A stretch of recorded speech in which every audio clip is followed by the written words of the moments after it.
This video is kindly brought to you by Squarespace, the all-in-one platform to build an online presence. Today I want to talk to you guys about baby knits because when I first started knitting for babies, I didn't have any. And today I have 2 babies. So I feel like I have a little bit more to say. Maybe I'm a little bit more qualified to tell you what to do, but also, no. I just have more thoughts on how baby knits worked out for me. Some more things to consider because I did do some videos in the past, everything that I knit for my baby, and then also things to consider when knitting for your baby. I don't know for the second one if I have all that much different advice to say, but I am coming at it through a lens of having 2 kids versus 1, and I do think that plays into what you can handle, what you can tolerate as far as baby knits goes. So I wanted to talk about it, and somebody asked me to. So here we go. These are the things that I would do as a mom of 2 and knitting. That is not a good title. Okay. Here are some things you should consider when knitting for babies from a mom of 2. How's that? Okay, let's go back and talk about what I've made. So before I had any babies, when I was pregnant with my first, I went on a quote-unquote baby knits marathon. I have all kinds of videos about the things that I made for him. And I even have like a roundup video showing off all of the things while I was very, very pregnant, all the things that I made. And I got a lot of comments on that video being like, why would you do that? You're not going to use any of them. And to that the whole time I was pregnant, I got a lot of feedback on that. And I got really annoyed with it because it was a lot of people telling me that I wasn't going to get any use out of the thing that I was spending a lot of time and effort and passion on. So if you're pregnant with your first child or pregnant with any child, honestly, and you just got into knitting, you're knitting for the first time, don't listen to me. You know, I'm coming at it from a much more jaded perspective. And I just know that the advice that I might be saying might discourage you. And I don't think that it should, because I think you should do whatever you want at the end of the day, but you clicked on this video and you wanted my advice. So when I didn't have any kids, the aesthetic that I was really going for was soft neutrals, soft shades of blue, greens, grays, beige. That was kind of my color palette. And it definitely reflected in everything that I made. I made a lot of gray. I had made a little bit of soft brown, blue, green. That was the main color scheme of everything that I made. I definitely had more of a grip on the color scheme that I wanted my babies to wear. I was thinking that they were going to be well-dressed, very particularly dressed babies. And so my knitting therefore reflected that. Before we get started, I want to tell you a little bit about Squarespace, my favorite platform for website design. You guys know I've had a great experience using all of Squarespace's tools to build an online presence. From their beautiful templates, SEO tools, and selling options, they make it easy to promote your business and reach your goals. What I love about them personally is that you don't need to have a lot of expertise to build something beautiful. They ask you right up front about your goals so that they can match you with the right template and tools to fit your needs. And after that, it's just a few clicks to make it your own. You can check it out for yourself by clicking the link in the description, and if you use my link, you can get 10% off your first website or domain. Thank you so much, Squarespace, and let's get into the video. I made a range of things. I made a hat. I didn't want to make hats, but I thought that would be a practical thing to make, and indeed, it was a practical thing to make. A hat would have been really great. I should have made more because I only made a newborn hat and that was it. I should have made more of those. So I'll tell you that right off the bat. I also made some sweaters. I made something for almost every month of life up to about 6 months. I made the Selma sleep suit, which was actually a jacket because I didn't have enough yarn. I made some Seaside Sweaters. I made the Teddy suit, the Monday suit, the Sunday suit. I think it was the Sunday bonnet that I ended up making. That was the hat. I made also a giraffe from the Wild Knitted Animal Friends. I did make a stuffed animal. That was also something that I didn't really want to make, but I did make it because it was very cute and I thought it would be something that would get a lot of use. I would get a lot of use out of. So that is basically the portfolio of baby knits that I made before having any babies. Now, that was my first. And then for my second, do you know what I made? Do you know what I made? I didn't make anything for my second baby. So I should kind of just tell you where I'm going here. I didn't make anything. Now, there's a lot of considerations there. When I was pregnant without any babies, I wasn't chasing anything around. I had a lot of time. This was my nesting phase. This is the nesting that I did. I didn't do nurseries. I didn't do anything like that. So I didn't paint walls. We kind of just had the bare necessities as far as baby gear went. At the time when I was pregnant with my first, we didn't have room for him to have his own nursery. He was in our room, and then the second room that he eventually moved into was actually our office at the time, and that was more important. So we didn't do like a whole nursery thing. I thought that I was going to be very particular, again, on what they were wearing. It turns out I'm not much of a dress-up mom. So I found this out with my first, once I had him. I really found it out with my second. So after Arthur was born, my first boy, I dressed him up in everything because out of necessity. I felt kind of obligated to. It wasn't actually something that I wanted to do with my time, but I did. I used his knitwear, honestly, to do the baby milestone pictures. And let me tell you, with even the first child, I only got to month 6 with the milestone pictures, and then I was kind of done with it. Because it's just not my thing. It doesn't, I had so many pictures of him, I didn't need pictures of him with the little milestone sign. I don't know, maybe that's a controversial opinion. It's just not who I am. And that's kind of how it all went down later. As he grew up, I just was less particular about whatever he was wearing. I'm just not a dress-up mom. My kids don't wear matching socks most days. What they're wearing is probably like the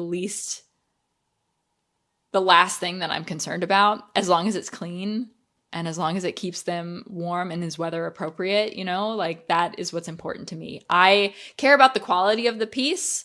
I don't necessarily care about the look. And that's not to say that I'm not going to knit anything for them ever again. I still want to be the mom that knits them things, but it's less important to me than it was before I had any kids. But that's not to say he didn't wear any knitwear.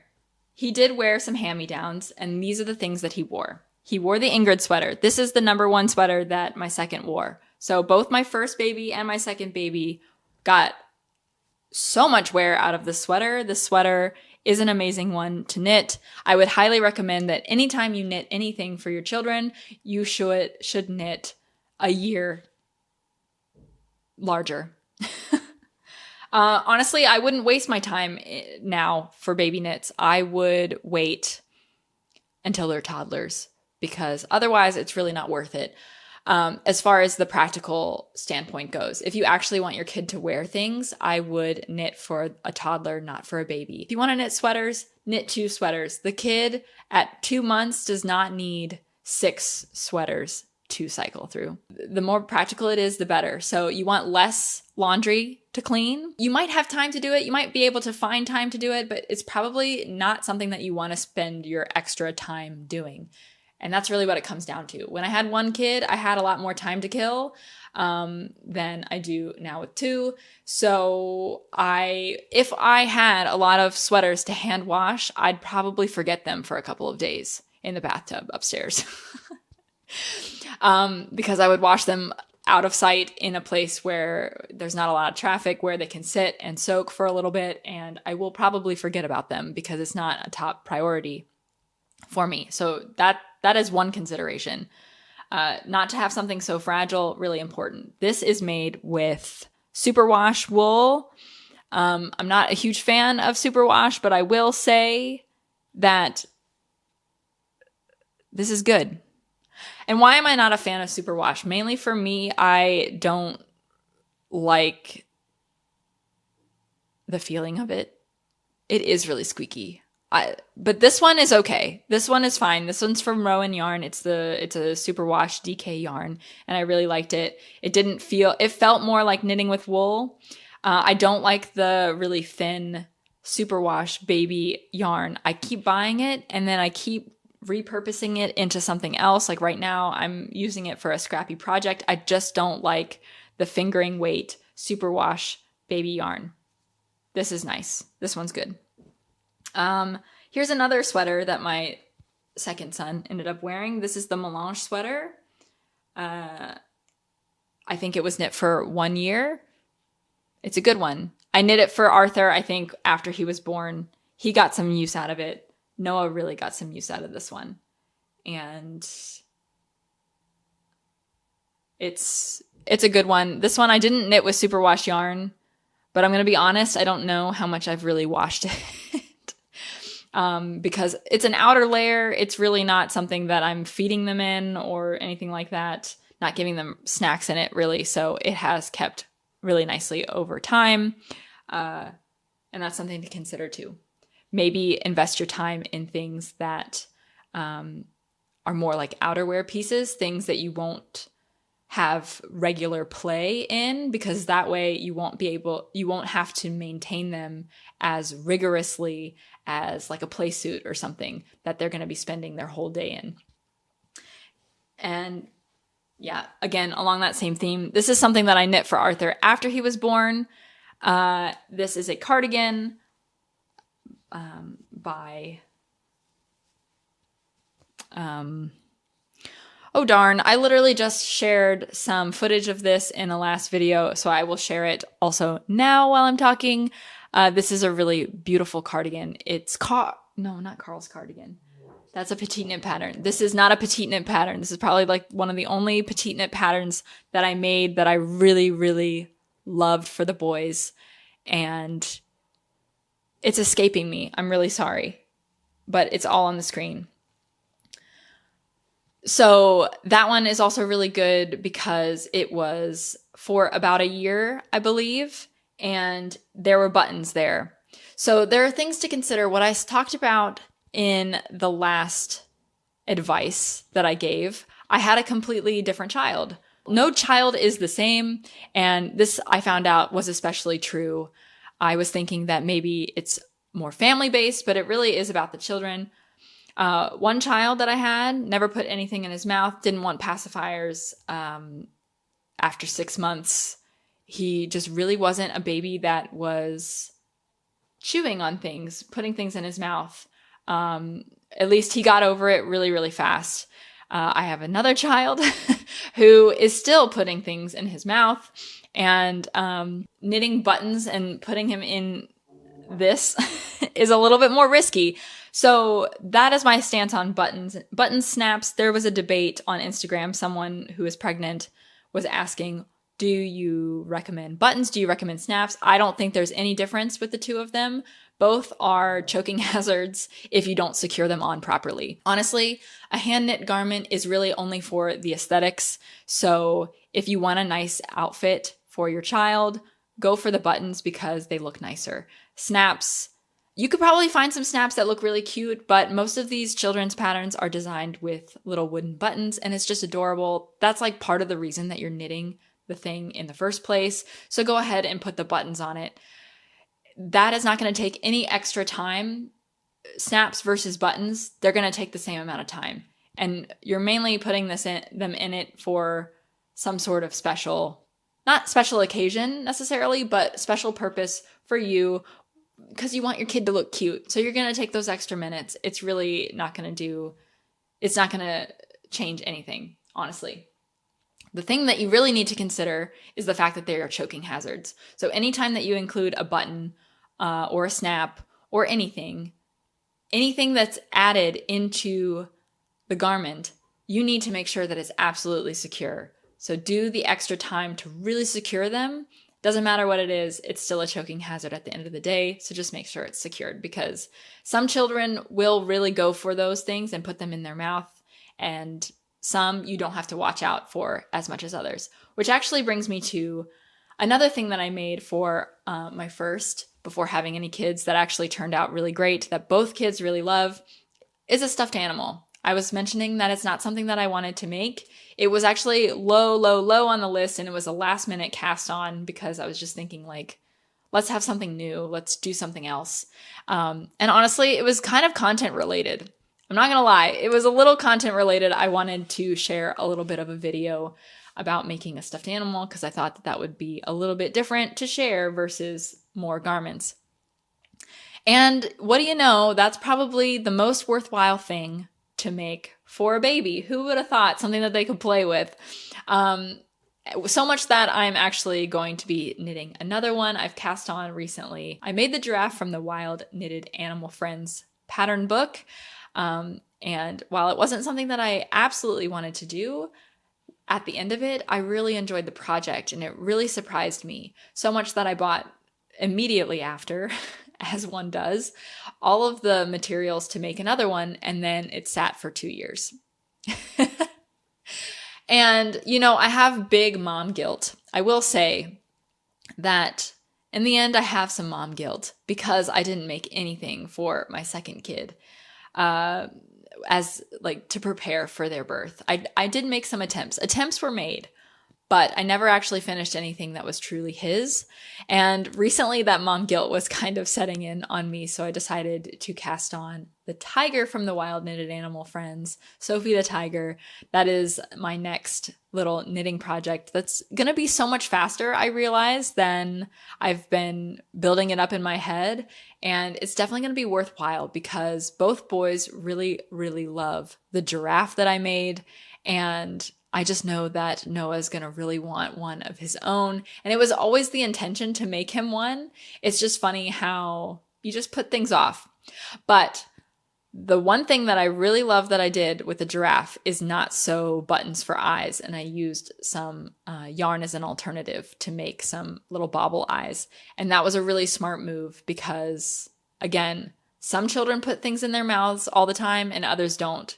You have to watch some children more than others, and that's just a fact. So do the extra step and baby-proof anything that you make, doesn't matter what it is. All of that played a part into the decision not to knit something for my second. It also comes down to how you feel during pregnancy because not everybody feels great to knit. I definitely had some knitting aversion in my first pregnancy, which I was able to overcome, which was amazing.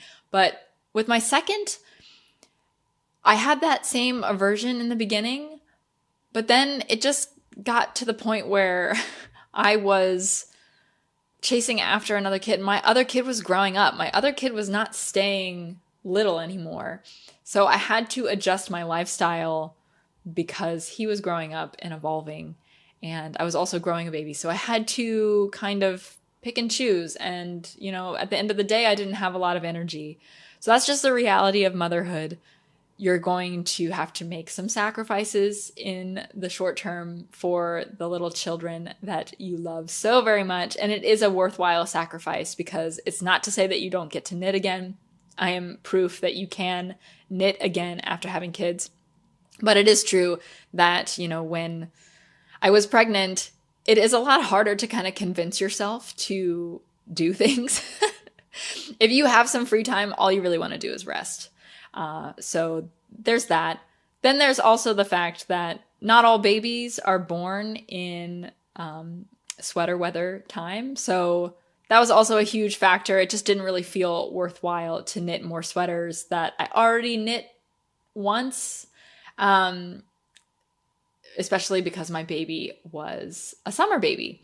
And the fact that he was also a summer baby and then a lot larger of a baby than my first, that also took it, that was also something to take into account because when it came time for sweater weather, he kind of outgrew like everything that I had already made. So that's why he was in like the 1 year clothes because he was such a large baby. And then I personally just really find it helpful to just wear baggy sweaters or put baggy sweaters on my babies. I just feel more comfortable with their ability to breathe. The oversized sweaters make it so that you don't need to have buttons, so you don't have to worry about any of the choking hazards that I mentioned. It's also cuter. I just really like the look of a really oversized sweater on a little baby. I just think it's really adorable. So also for aesthetic purposes, I found it to be more worthwhile for me. So now my baby is over 1 year old. My second child is over 1. And I'm just now getting around to knitting him something else. Again, before I had kids, I have to give myself some grace on that because I didn't have kids at the time. I had a lot more time to dedicate to it. And, it's not that he didn't enjoy any of the knitwear that I made. And when I was making it, I was thinking that these are things that I'm going to pass from child to child. So I did have that intention from the very beginning. But anyway, to kind of wrap up this video, I'm not saying that it's not worthwhile to knit for your baby. I'm just saying that your baby probably doesn't need an entire wardrobe of hand knit sweaters for the first 3 months of its life. Those are the fastest to make, I will say. So it does feel like it's worth your time because they're such quick knits and you just knock them out. But it's astonishing how fast babies grow just right before your eyes. So I wouldn't spend a lot of time on those really small sweaters. As fast as they might be, you probably only need 1 or 2 to hold on to as that little keepsake. I do think it served a lot for me, the Baby Knits Marathon. I will probably not do it again because I just won't have the bandwidth to do it. But if I would still do it, going back, I would still do it. I might edit some of the garments that I would knit. I would not bother with the Selma sleep suit because I didn't have enough yarn anyway. And the jacket, I didn't really think it turned out all that great. I would not knit the Monday suit or the Sunday suit. I would not knit either one of those. Onesies, I would not, because the whole time I was just worried that he was overheating. I would really only knit sweaters, and I would probably stick to sweaters that were 3 sizes too big, and I would stick to toddlers. I really would. I would knit everything in a 1 year size. I would knit socks. I refuse to knit socks, and it's just one of those things where it's like, why bother? But bother because it would have been a lot more useful than some of the other things that I spent my time on. I would knit more hats. I would knit more oversized sweaters and maybe some cardigans. I would skip all of the onesies. Maybe I would try to knit pants because pants might have actually been a little bit more useful to put him in. Knitting stuffed animals now, it's a perfect project for when the kids are around to see it because then they can pick it out. Arthur really loves flipping through my Wild Knitted Animal Friends pattern book. He just really likes looking at all the stuffed animals. So it is kind of fun to see which ones he likes the best instead of which ones I think that are the cutest because some attract him a little bit more than I would have thought they would. So I know that this was a lot of chatting. I hope in some way this was helpful to you, hearing it from me now that I'm on the other side 3 years later. I can't believe it. Yeah, that's just what I would do.